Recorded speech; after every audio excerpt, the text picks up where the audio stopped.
जी हाँ dear student, इस video में लेकर आ चुके हैं अर्धवार्षिक परीक्षा 2022-23 कक्षा 10वीं विषय गणित का आपका पेपर। अगर आप भी class 10th math half yearly examination 2022-23 math की पेपर में फुल मार्क्स लाना चाहते हैं तो इस वीडियो को लास्ट तक देख लीजिएगा, क्योंकि इस वीडियो में क्लास 10th मैथ के लिए आपका पेपर आपको बताया जाएगा। यहाँ पर शाम के 6 बज चुके हैं और आपका जो वायरल पेपर है वह हमारे पास आ चुका है। ओके, अगर आप इस क्वेश्चन पेपर को आपके एग्ज़ाम से पहले तैयार करोगे तो फिर आपके यहाँ पर आपकी फुल मार्क्स आने हैं, क्योंकि क्लास 10th मैथ का आपको 100% रियल क्वेश्चन पेपर इस वीडियो में सॉल्व कराया जाएगा। क्वेश्चन विद आंसर दोनों चीज़ें आपको अवेलेबल करा दी जाएंगी। तो एक बार इस क्वेश्चन पेपर को अपने एग्ज़ाम से पहले ज़रूर से आप तैयार कर लीजिएगा। ओके, तो ये जो आपका पेपर रहने वाला है हिंदी और इंग्लिश दोनों मीडियम के लिए रहने वाला है। दोनों वर्जन में आपका पेपर अवेलेबल है। ठीक है, देखिए यहाँ पर आपको कुछ सामान्य निर्देश दिए हैं, इन्हें आप पढ़ना चाहें पढ़ लीजिएगा। जनरल इंस्ट्रक्शन है, हम डायरेक्टली आपका जो खंड आ है यहाँ पर जो आपको प्रश्न दिए गए हैं इनकी ओर बढ़ते हैं। ओके, तो पहला प्रश्न आप देख सकते हैं कुछ इस प्रकार से आपसे पूछा है 12 और 15 का लघुत्तम समापवर्तक और महत्तम समापवर्तक क्या होगा। अब यहाँ पर आपको 4 ऑप्शंस देखने को मिल जाते हैं। पहला है 60 और 3, सेकेंड है 24 और 6, तीसरा है 12 और 23 और चौथा है इनमें से कोई नहीं। तो देखिए जो आपका करेक्ट आंसर रहने वाला है वह आप लगाओगे यहाँ पर ऑप्शन ए 60 और 3। ठीक है, अगर आप इनका निकालोगे तो 60 और 3 ही आना है। चलिए इसके बाद देख लेते हैं हम आपका क्वेश्चन नंबर सेकेंड। अगर आप इंग्लिश मीडियम से हैं तो फिर आप यहाँ पर लगा लोगे 60 और 3। ओके, बहुपद में 3x² + 4x - 2 के शून्यकों की संख्या होगी। इसमें हमें शून्यकों की संख्या बतानी है, तो शून्यकों की जो संख्या होगी वह होगी आपकी 2। ओके, ऑप्शन बी आपका करेक्ट आंसर रहेगा। चलिए, तो पहले पेज पर जो आपको क्वेश्चन दिए वह हमारे कंप्लीट हो जाते हैं। अब हम देखते हैं आपका अगला पेज। यहाँ पर आप देख सकते हैं तीसरा प्रश्न आपसे पूछा है मूल बिंदु के निर्देशांक होते हैं। मूल बिंदु के निर्देशांक पूछे गए हैं। ऑप्शन यहाँ पर दिया है 1 2, 1 1, -1 1 और 0 0। तो मूल बिंदु के जो निर्देशांक होते हैं वह होते हैं 0 0। ओके, ऑप्शन द आपका करेक्ट आंसर है। अब है आपका क्वेश्चन नंबर चौथा, यदि 2x + y = 6 हो तो इसकी संतुष्ट करने वाला युग्म है 1 6, 2 1, 2 2 और 1 1।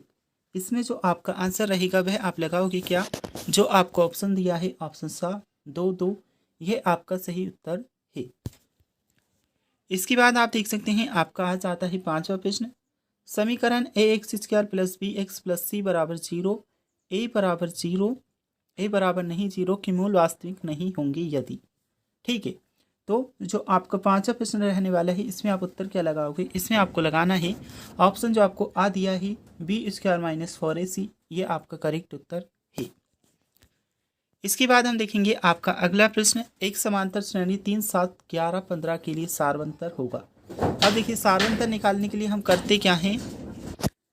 ठीक है, तो समांतर निकालने के लिए हमें सेकंड पद में से पहला पद माइनस करना होता है, तो हमारा आ जाएगा 7 में से 3 माइनस करेंगे तो आपका क्या आना है 4 आएगा, इसलिए ये हमारा सारवंतर होगा, ऑप्शन द 4। अब आपका सातवां क्वेश्चन है 2 sin 45 और cos 45 का मान होगा। ओके, इसमें भी 4 ऑप्शंस दिए हैं। क्वेश्चन नंबर जो आपका 7 है इसमें आप आंसर लगाओगे ऑप्शन सा 1। ठीक है, ये आपका उत्तर रहेगा।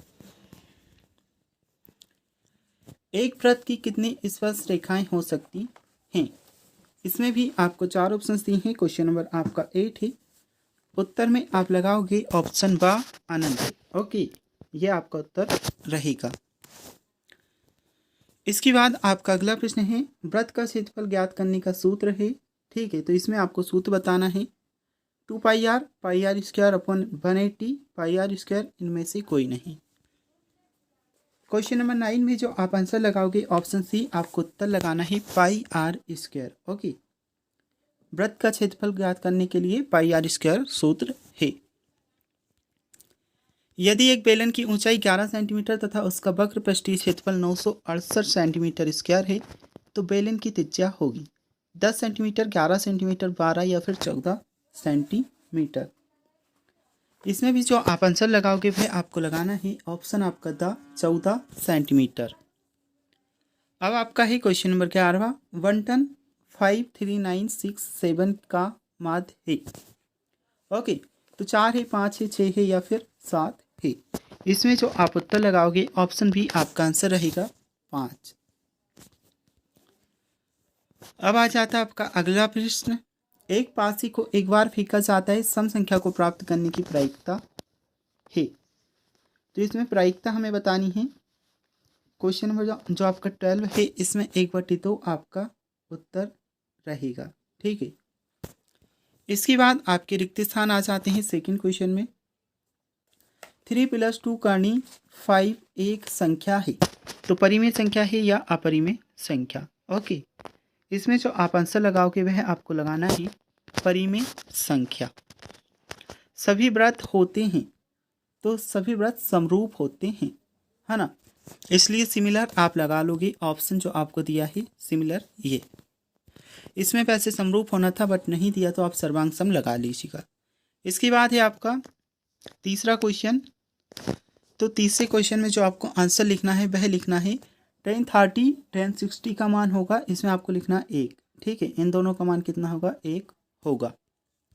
वृत्त की स्पर्श रेखा और त्रिज्या के बीच का कोण बनता है, तो वृत्त की जो स्पर्श रेखा होती है और त्रिज्या, इसके बीच समकोण बनता है। ठीक है, समकोण पर आप लगा लीजिएगा। न्यून कोण, अधिक कोण, समकोण, 3 ऑप्शन दिए हैं आपको, समकोण आपका करेक्ट रहेगा। वर्गीकृत आंकड़ों का माध्य ज्ञात करने का सूत्र है, तो इसमें जो आप आंसर लगाओगे यह आंसर आप कमेंट बॉक्स में बताइएगा। 5वें प्रश्न के लिए वर्गीकृत आंकड़ों का माध्य ज्ञात करने के लिए सूत्र, प्रायिकता PE का अधिकतम मान और न्यूनतम मान होगा। ओके, तो अधिकतम तो देखिए इसका होता है 1 और न्यूनतम होता है आपका 0, तो 1 और 0 आप लिख लेंगे। ठीक है, यहाँ आपका आ जाएगा 1 और यहाँ आपका आ जाएगा 0। अब आपका तीसरा प्रश्न पूछा है, अनुपात A1/A2 B1/B2 C1/C2 की तुलना ज्ञात कीजिए कि समीकरण युग्म द्वारा निरूपित रेखाएं कैसी हैं। कुछ और प्रश्न आपके हैं, द्विघात समीकरण ax² + bx + c = 0 मूल ज्ञात करने का श्रीधराचार्य सूत्र लिखिए। समांतर श्रेणी 2, 5, 8, 11 की 12 पदों का योग ज्ञात करना है। दो समरूप त्रिभुजों की भुजाओं का अनुपात 4:9 है, तो इन दोनों त्रिभुजों के क्षेत्रफलों का अनुपात ज्ञात कीजिए। इसके बाद देखिए 5वां आपका प्रश्न है, छठा प्रश्न आपको दिया है, 7वां प्रश्न है, 8वां प्रश्न में आपको एक आकृति दी है। इसके बाद क्वेश्चन नंबर 9 आपका है और क्वेश्चन नंबर 10 आप देख सकते हैं। 19 सेंटीमीटर लंबा एक रेखाखंड कीजिए और इसे 2:1 के अनुपात में विभाजित कीजिए। दोनों भाग की माप लिखो। क्वेश्चन नंबर 9 और क्वेश्चन नंबर 10 आपको दिया है।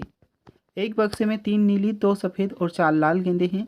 इस बक्से में से एक गेंद यथेच्छा निकाल ली जाती है, तो इसकी प्रायिकता है कि निकाली गई गेंद नीली होगी।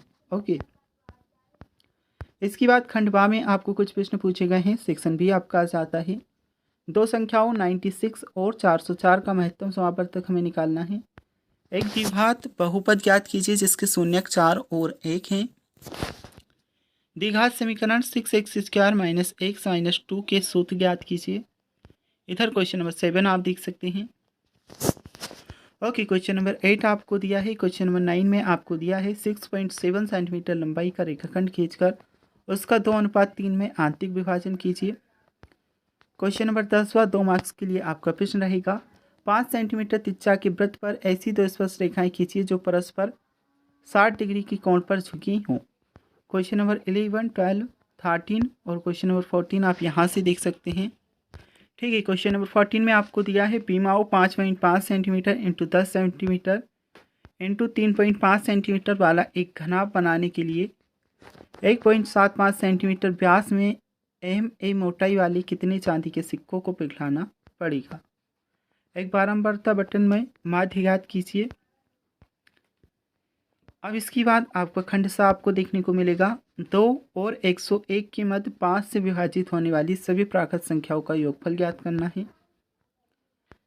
सिद्ध कीजिए कि बिंदु 2 - 2 -2 को -1 -5 और 2 एक समकोण त्रिभुज के शीर्ष हैं। क्वेश्चन नंबर 19 आपको दिया है। इसके बाद क्वेश्चन नंबर 20 है आपका, सिद्ध कीजिए कि किसी वृत्त के किसी व्यास के सिरों पर खींची गई स्पर्श रेखाएं समांतर होती हैं। खंडता आपका आज आता है 4 नंबर के लिए आपका प्रश्न पूछा गया है, निम्न रैखिक समीकरण युग्म को आलेखी विधि द्वारा हल कीजिए और रैखिक समीकरण युग्म को आलेखी विधि द्वारा हल कीजिए। ओके, इसके बाद सिद्ध करना है क्वेश्चन नंबर 22 में, और क्वेश्चन नंबर 23 आपको दिया है, बारंबारता बटन का माध्य और बहुलक ज्ञात कीजिए। यह आपको सारणी दी गई है। अथवा में भी आपका एक प्रश्न है, बारंबारता बटन का माध्यक और बहुलक ज्ञात कीजिए। ओके, तो कुछ इस प्रकार से आपका ये क्वेश्चन पेपर रहने वाला है।